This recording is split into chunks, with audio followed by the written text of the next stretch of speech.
Hello students, I again welcome you to my YouTube channel. और बच्चों, अब आज के वीडियो में जो हम लोग डिस्कस करेंगे वो नेशनल इनकम का वीडियो नंबर 4 है। नेशनल इनकम का वीडियो नंबर 4 हम लोग डिस्कस कर रहे हैं। अभी तक हमने वीडियो के अंदर एक तो नेशनल इनकम का डेफिनेशन पढ़ा था। नेशनल इनकम के डेफिनेशन के अंदर मैंने आपको ये बताया था कि नेशनल इनकम का मतलब क्या होता है। सम टोटल कौन सी इनकम का, फैक्टर इनकम का। सम टोटल कौन सी इनकम का होता है बच्चों, फैक्टर इनकम। ट्रांसफर इनकम कभी भी नेशनल इनकम में इंक्लूड नहीं होती है। अर्न कौन करता है, रेजिडेंट अर्न करते हैं विद इन इंडिया या आउटसाइड इंडिया। डोमेस्टिक इनकम का डेफिनेशन बताया था, which is earn with in domestic territory, कोई भी करे। फिर मैंने आपको 3 रूल कन्वर्जन के बताए थे, और लास्ट वीडियो में मैंने आपको रियल जीडीपी और नॉमिनल जीडीपी का कंसेप्ट बताया था। रियल में मैंने बताया था ऐसा GDP which is measured eight base year, और ऐसा GDP which is measured at current year, उसको कहते हैं नॉमिनल जीडीपी। हमेशा ध्यान रखना, रियल जीडीपी के अंदर अपना प्राइस लास्ट ईयर का लेते हैं, नॉमिनल में करंट ईयर का लेते हैं। अब आज जो हम लोग वीडियो डिस्कस करेंगे उसका जो बेसिक कंसेप्ट है वो है methods of estimation of national income. आज का वीडियो का जैसे तुमने टाइटल देखा होगा, what are the methods to calculate the national income. National income को कैलकुलेट करने के कौन कौन से मेथड्स हैं। अब यहां पर ध्यान से समझना बच्चों, नेशनल इनकम को कैलकुलेट करने के, to estimate the national income there are 3 methods which are being used. कितने मेथड्स होते हैं? नेशनल इनकम को एस्टिमेट करने के अपन 3 मेथड यूज कर सकते हैं। कौन सा मेथड कौन सी सिचुएशन में लगाना है वो डिपेंड करेगा आपको इन्फॉर्मेशन कैसी गिवन है, ठीक है ना। तो ध्यान रखना, नेशनल इनकम को एस्टिमेट करने के देयर आर 3 मेथड। जो पहला मेथड होता है उसको हम लोग बोलते हैं वैल्यू एडेड मेथड। मेरी बात फिर से सुनना, जो फर्स्ट मेथड होता है उसको हम लोग कहते हैं वैल्यू एडेड मेथड।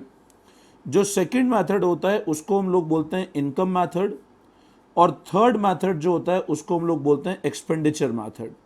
बच्चों फिर से सुनो मेरी बात, नेशनल इनकम को एस्टिमेट करने के 3 मेथड होते हैं। पहला मेथड को हम लोग कहते हैं वैल्यू एडेड मेथड, दूसरे मेथड को हम लोग कहते हैं इनकम मेथड, और तीसरे मेथड को हम लोग बोलते हैं एक्सपेंडिचर मेथड, ठीक है ना। तो बताओ, नेशनल इनकम को एस्टिमेट करने के बच्चों कितने मेथड हुए? 3 method. First method is known as value added, second is known as income, and third is known as expenditure method, ठीक है ना। अब क्या क्या हर मेथड के अंदर है अपन लोग डिटेल में समझने की कोशिश करते हैं। तो पहले हम लोग बेसिक नोटिंग कर लेते हैं एक बार, ठीक है ना। अब अगर मैं बात करता हूं सबसे पहले, तो हेडिंग लगाओगे methods of calculation of national income, कि नेशनल इनकम को कैसे कैलकुलेट करना है। National income of the country can be calculated by 3 methods. The calculation of national income is based on circular flow of income. अब ये circular flow of income क्या है ये हम लोग अभी आगे डिस्कस कर लेंगे, ठीक है ना। तो नेशनल इनकम एक कंट्री का 3 मेथड से निकल सकता है। जो मेथड है वो कंसेप्ट बेस्ड है सर्कुलर फ्लो ऑफ इनकम पे। Main methods for estimation of national income are, पहला मेथड का नाम है वैल्यू एडेड मेथड, दूसरे मेथड का नाम है इनकम मेथड, और तीसरे मेथड का नाम है expenditure method. The first method is known as value added, second is known as income, and third is known as expenditure. अब सारे मेथड को 1 बाय 1 डिटेल में देखो हम लोग बढ़ते हैं बच्चों, ठीक है ना। नाउ अब बच्चों, जो फर्स्ट मेथड की हम लोग बात कर रहे हैं जिसका नाम है वैल्यू एडेड मेथड। अब बहुत ध्यान से समझना, वैल्यू एडेड मेथड का मतलब क्या होता है। पहला मेथड नेशनल इनकम का एस्टीमेट करने का हम लोग डिस्कस कर रहे हैं वैल्यू एडेड मेथड, ठीक है ना। पहले कंसेप्ट समझाऊंगा, फिर आपको बाद में मैं क्वेश्चंस करवा दूंगा, तो बिल्कुल क्लियर हो जाएगा। बच्चों ध्यान से समझना, वैल्यू एडेड का मतलब होता है वैल्यू एडिशन कितना हुआ। अब वैल्यू एडेड को ध्यान रखना, एक और नाम से जानते हैं हम लोग प्रोडक्ट मेथड।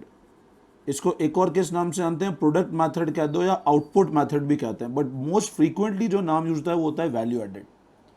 तो वैल्यू एडेड को बच्चों हम लोग एक और नाम से जानते हैं, दैट इज प्रोडक्ट मेथड।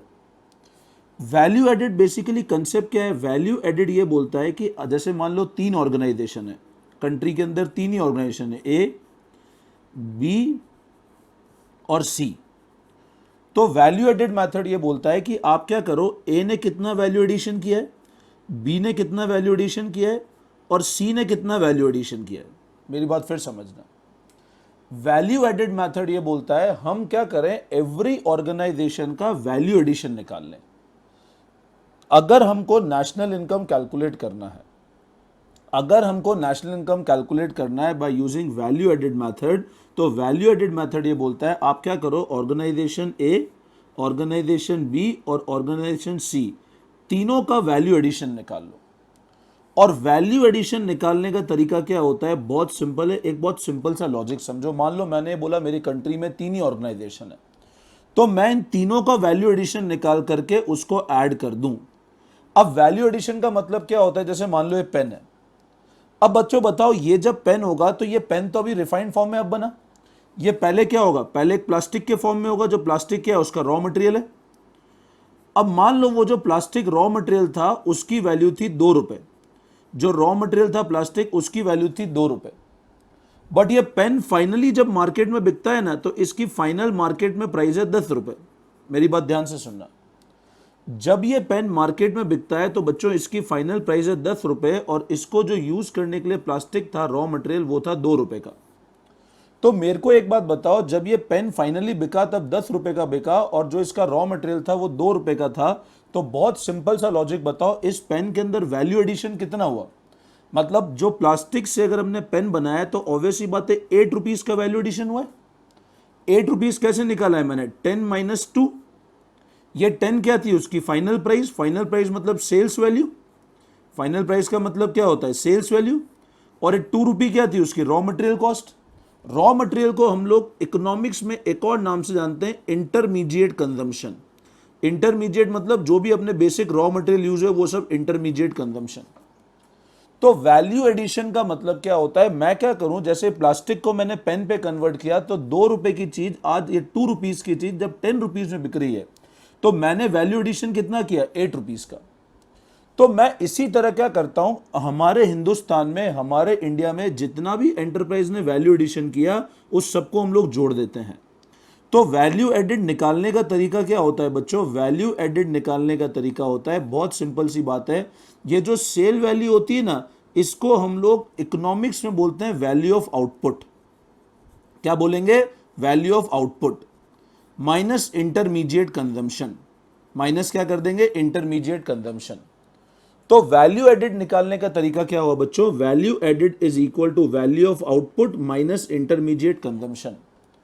और जब मैं वैल्यू एडिशन सबका ऐड कर दूंगा, जब मैं सारी एंटरप्राइज का ऐसे value of output minus intermediate consumption करूंगा, इसका value of output minus intermediate consumption करूंगा, इसका value of output minus intermediate consumption करूंगा, और जब मैं इन सारे एंटरप्राइज के वैल्यू एडिशन को जोड़ दूंगा, तो ध्यान रखना मेरे पास में जो वैल्यू आएगी उसको मैं बोलूंगा GDP MP, gross domestic product at market price, या इसको एक और नाम से जानते हैं GVA MP, gross value added at market price.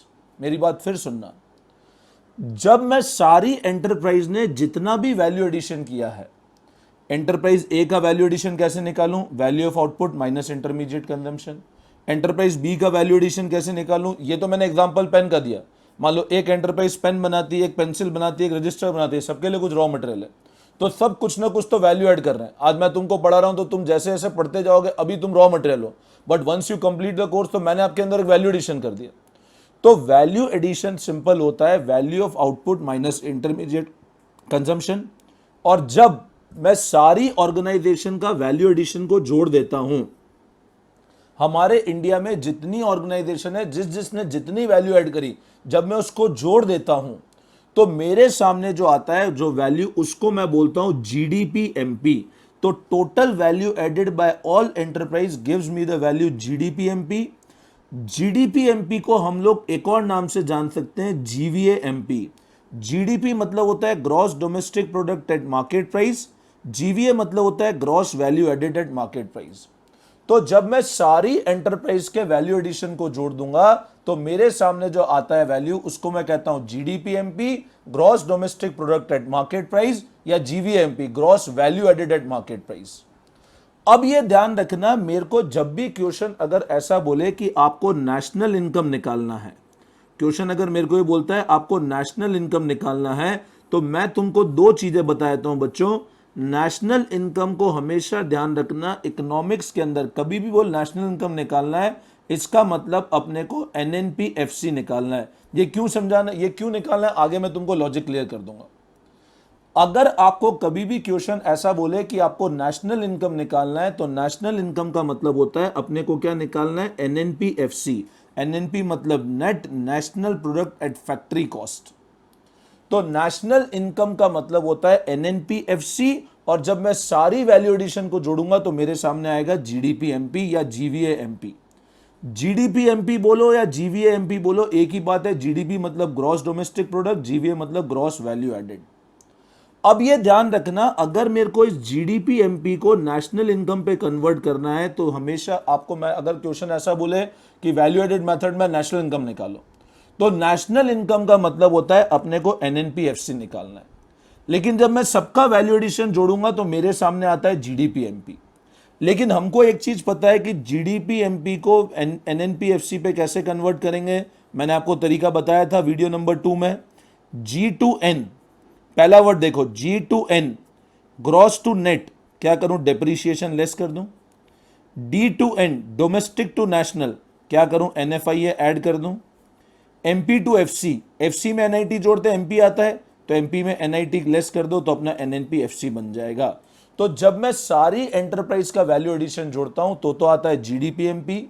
GDP MP को एक और नाम से जानता हूं, जीवीए एमपी। अब यहां पर एक चीज ध्यान रखना, अगर जीवीए एमपी में मैं कभी डेप्रीशिएशन घटा देता हूं तो वो एनवीए एमपी भी बन जाता है। एनवीए एमपी कह दो या एनडीपी एमपी कह दो, वापस वही बात है, कंफ्यूज मत होना। नेट वैल्यू एडेड कह दो या net domestic product at market price कह दो, एक ही बात है। अगर जीवीए एमपी में डेप्रीशिएशन घटाऊंगा तो एनवीए एमपी बनेगा, एनवीए एमपी कह दो या एनडीपी एमपी कह दो, एक ही बात है। उसी तरह अगर मैं जीवीए एफसी लिख दूं, माइनस डेप्रीशिएशन करूं, तो बन जाएगा एनडीपी एफसी, या इसको मैं एनवीए एफसी भी कह सकता हूं, net value added at factory cost. तो ये कुछ चीजें ध्यान रखना, काफी बार क्योंकि क्वेश्चन में डायरेक्टली ये इंफॉर्मेशन होती है और फिर हमको दूसरी चीजें निकालने का बोल दिया जाता है। तो वैल्यू एडेड का मतलब क्या होता है, हम क्या करते हैं, at every step we find the value addition by each enterprise. Value added निकालने का मैंने अभी आपको तरीका बताया, simple value of output minus intermediate consumption. Value of output का मतलब क्या होता है, ध्यान रखना, वैल्यू ऑफ आउटपुट का मतलब होता है simple selling price. Value of output का मतलब क्या होता है, सिंपल वैल्यू ऑफ आउटपुट का मतलब होता है सेलिंग प्राइस, और माइनस कर दूं इंटरमीडिएट कंजम्पशन तो मेरा आ जाता है वैल्यू एडेड। ठीक है। अब एक और चीज ये ध्यान रखना, बहुत सी बार क्या होता है, मैं ये बोल रहा हूं आपको, वैल्यू एडेड का मतलब होता है value of output minus intermediate consumption. जहां मैंने आपको वैल्यू ऑफ आउटपुट का मतलब बताया बच्चों सेल्स, वैल्यू ऑफ आउटपुट का मतलब क्या होता है, सेल्स। लेकिन value of output is equal to sale if there is no stock. ध्यान से समझना, value of output is equal to sale, अगर कोई जितना स्टॉक मैंने बनाया, मान लो सारा बिक गया, ये पेन जितने बनाए उतने सारे बिक गए, तो value of output direct sales के बराबर होगा। लेकिन मान लो अगर कुछ स्टॉक है which is remain unsold during the year, in case आपको ऐसा सिचुएशन है, देयर इज सम स्टॉक जो remain unsold during the year. मैंने पेन बनाए, मान लो मेरे पास ओपनिंग में 100 पेन पड़े थे, मैंने 1000 पेन बनाए और क्लोजिंग में 300 पेन रह गए। अब मेरे पास 100 पेन पड़े थे ओपनिंग में और क्लोजिंग में मेरे पास 300 पेन रह गए। तो अगर कुछ स्टॉक ऐसा है विच रिमेन अनसोल्ड, तो मैंने क्या बताया, वैल्यू ऑफ आउटपुट का मतलब तो होता है सेल। अगर 100 पेन मेरे पास ओपनिंग में पड़े थे और मैंने बनाए 1000, तो मतलब मेरे पास टोटल पेन कितने बचे थे बेचने के, 1100, और मेरे पास क्लोजिंग स्टॉक कितना हो गया, 300, तो मैंने बेचे कितने, सिर्फ 800 पेन ही तो बेचे। तो ध्यान रखना, value of output is always equal to sale अगर कोई स्टॉक नहीं है तो।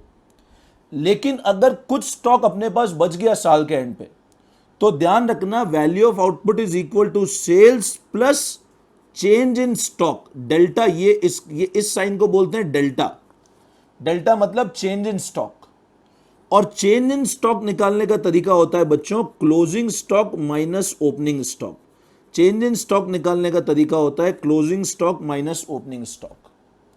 तो रिमेंबर दिस थिंग कि वैल्यू ऑफ आउटपुट किसके बराबर होगा, it is always equal to sale अगर कोई भी स्टॉक नहीं है तो, और value of output is equal to sales plus change in stock अगर कुछ स्टॉक बचा हुआ है तो। और चेंज इन स्टॉक का मतलब क्या होगा, क्लोजिंग माइनस ओपनिंग स्टॉक। तो ध्यान रखना, जब मैं सबका वैल्यू एडिशन जोड़ देता हूं तो मेरे सामने आता है value added of all enterprise, और जब मैं value added of all enterprise बोलता हूं तो उसको जीडीपी एमपी के नाम से भी जानता हूं। नेशनल इनकम पे जाना है तो मेरे को एनएनपी एफसी पे कन्वर्ट करना पड़ेगा। एनएनपीएफसी पे कन्वर्ट करने का ये तरीका मैंने तुमको बता दिया। वैल्यू एडेड का मतलब क्या होता है? Simple value of output minus intermediate consumption. Value of output is equal to sale अगर कोई स्टॉक नहीं है तो, और sales plus change in stock अगर क्लोजिंग स्टॉक बचा है तो। ठीक है, ये कंसेप्ट की पहले मैं आपको पूरी नोटिंग कराता हूं, फिर इसके हम लोग क्वेश्चन डिस्कस करते हैं। ठीक है बच्चों, तो पहले हम लोग नोटिंग कर लेते हैं। नाउ अब आप देखो वैल्यू एडेड मेथड, जिसको एक और हम लोग प्रोडक्ट मेथड के नाम से भी जानते हैं। This method estimate the value added by each enterprise in economy during an accounting year. ये मेथड क्या करता है? एस्टिमेट करता है value added by each enterprise, हर एंटरप्राइज कितना वैल्यू एड कर रही है इकोनॉमी के अंदर एक साल के अंदर। To estimate value addition by each enterprise following things should be known. अब हर एंटरप्राइज ने कितना वैल्यू एडिशन किया वो पता लगाने के लिए मेरे को ये सब चीजें पता होनी चाहिए। अब पहला क्या पता होना चाहिए? तो पहला मेरे को पता होना चाहिए वैल्यू ऑफ आउटपुट। पहला क्या पता होना चाहिए? मेरे को पता होना चाहिए वैल्यू ऑफ आउटपुट। दूसरा मेरे को इंटरमीडिएट कंजम्पशन पता होना चाहिए, मतलब रॉ मटेरियल। फिर से ध्यान देना, this method estimate the value added by each enterprise in economy during accounting year. To estimate value addition by each enterprise following things should be known. Value of output पता होना चाहिए और intermediate consumption पता होना चाहिए। अब value of output का मतलब मैंने अभी आपको बताया था, सिंपल नोटिंग कर रहे हैं। It refers to market value of final goods and services. मैंने भी बताया जो सेलिंग प्राइस है वो। तो वैल्यू ऑफ आउटपुट का मतलब क्या है? Market value of final goods and services produce by the firm during accounting year. मतलब फर्म ने एक साल के अंदर फाइनल मार्केट वैल्यू कितनी बनाई, वो वैल्यू ऑफ आउटपुट है। Value of output is equal to sale अगर एंटायर आउटपुट हमने बेच चुके हैं साल भर में। अगर सारा आउटपुट बेच चुके हैं तो वैल्यू ऑफ आउटपुट सेल्स के बराबर हो जाएगा। However, if some output remain unsold, लेकिन मान लो कुछ आउटपुट ऐसा है जो अनसोल्ड पड़ा हुआ है, तो value of output is equal to sale plus change in stock. Delta का मतलब this is sign of delta, change in stock, और चेंज इन स्टॉक का फॉर्मूला है closing stock minus opening stock. तो क्या बोला? It refers to market value of final goods and services. Value of valued के लिए दो चीजें पता होनी चाहिए, वैल्यू ऑफ आउटपुट और intermediate consumption. Value of output का मतलब होता है market value of final goods and services. Value of output is equal to sale अगर सारा आउटपुट बेच दिया तो, लेकिन अगर कुछ आउटपुट बच गया तो value of output equal to sales plus change in stock. Change in stock का मतलब है closing stock minus opening stock. ठीक है, नाउ अब इंटरमीडिएट कंजम्पशन का मतलब क्या है? तो इंटरमीडिएट कंजम्पशन का मतलब होता है all raw material which are use in the process of production. सारा रॉ मटेरियल जो प्रोडक्शन प्रोसेस में यूज होता है उसको हम लोग कहते हैं इंटरमीडिएट कंजम्पशन। और value added equal to value of output minus intermediate consumption. मैंने भी बताया इंटरमीडिएट मतलब सारा रॉ मटेरियल जो प्रोडक्शन प्रोसेस में यूज होता है, और वैल्यू एडेड का मतलब क्या होता है? आउटपुट का वैल्यू माइनस इंटरमीडिएट कंजम्पशन। अब ये नोट कर लेना, when we add value added by all enterprise, अगर हम हर एंटरप्राइज ने जितना वैल्यू एडिशन किया है उसको जोड़ दें, हर एंटरप्राइज ने जितना वैल्यू एडिशन किया उसको जोड़ दें, तो we get total value added which is also equal to GDP MP या जीवीएमपी। मैंने अभी आपको बताया था ग्रॉस डोमेस्टिक प्रोडक्ट या gross value added. To estimate national income always we need to estimate NNPFC, that is net national product at factory cost. अच्छा, ये तो अभी मैंने बताया जीडीपीएमपी से अपन एनएनपीएफसी पे कैसे कन्वर्ट कर सकते हैं। तो कैसे करेंगे वापस देख लेते हैं। G2N minus depreciation, D2N plus NFIA और MP2FC माइनस NIT। NIT मतलब net indirect tax, indirect tax minus subsidy. ठीक है, तो ये एक बेसिक कंसेप्ट मैंने आपको बताया वैल्यू एडेड मेथड का। एक एग्जांपल आपको प्रॉपर करा देता हूं तो आपको पूरा अच्छे से समझ में आ जाएगा। ठीक है, नो अब बच्चों एग्जांपल मैं आपको बता रहा हूं वैल्यू एडिशन का। एक बहुत सिंपल एग्जांपल लिया है मैंने, एस्टिमेशन ऑफ वैल्यू एडिशन। मैंने 4 ऑर्गेनाइजेशन ले रही है, फार्मर हो गया, फ्लोर मिल हो गया, बेकर हो गया, शॉपकीपर हो गया, मतलब एक नॉर्मल प्रोड्यूसर का एग्जांपल ले लिया है मैंने। चारों अलग अलग तरह का काम कर रहे हैं। फार्मर अलग काम कर रहा है, फ्लोर मिल अलग काम कर रहा है, बेकर अलग काम कर रहा है, शॉपकीपर अलग काम कर रहा है। मैंने इन सबका आउटपुट का वैल्यू लिया है जो इन्हें सेल्स करते हैं। 600 की सेल्स करी, इसने 800 की सेल करी, इसने 1000 की सेल करी, इसने 1200 की सेल करी। उस सेल को हम लोग आउटपुट के नाम से भी जानते हैं। और उसका जो इंटरमीडिएट कंजम्पशन है वो उसका ये इंटरमीडिएट कंजम्पशन है 200, 600, 800 और 1000।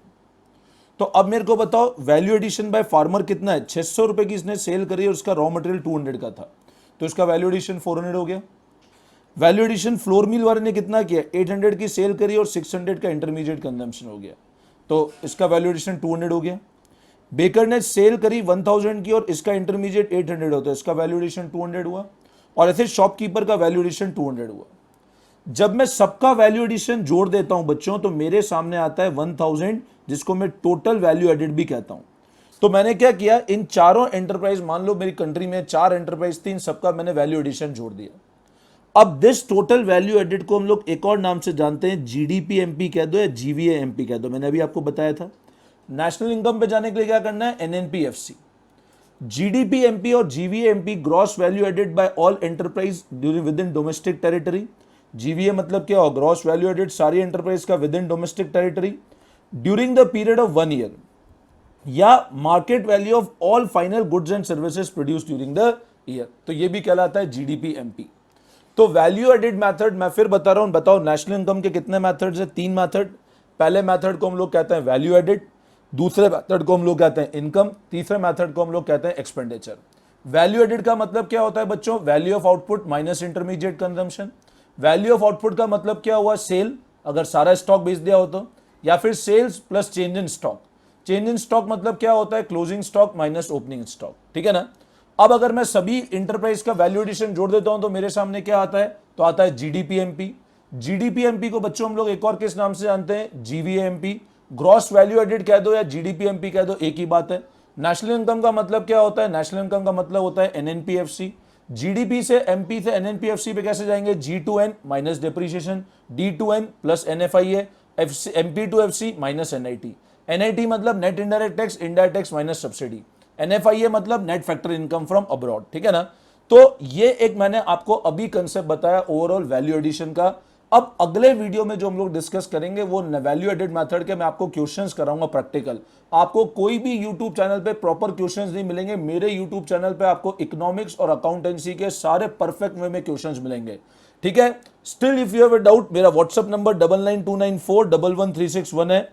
इस नंबर पे आप मेरे को व्हाट्सअप कर दो, मैसेज छोड़ दो, मैं आपको रिप्लाई कर दूंगा। आपका नेम सिटी टेक्स्ट करके मेरे को मैसेज कर दो। अकाउंट्स अगर नहीं पढ़ रहे हो तो अकाउंट्स भी पढ़ो। इकोनॉमिक्स मैंने आपको इस लॉकडाउन पीरियड में वापस आप लोगों के लिए स्टार्ट कर दिया, ठीक है बच्चों। चलो, बेस्ट ऑफ लक। कोई डाउट हो तो मेरे को इस नंबर पर व्हाट्सअप कर देना। अगले वीडियो में फिर हम लोग मिलेंगे with various question relating to value added method. Thank you all of you.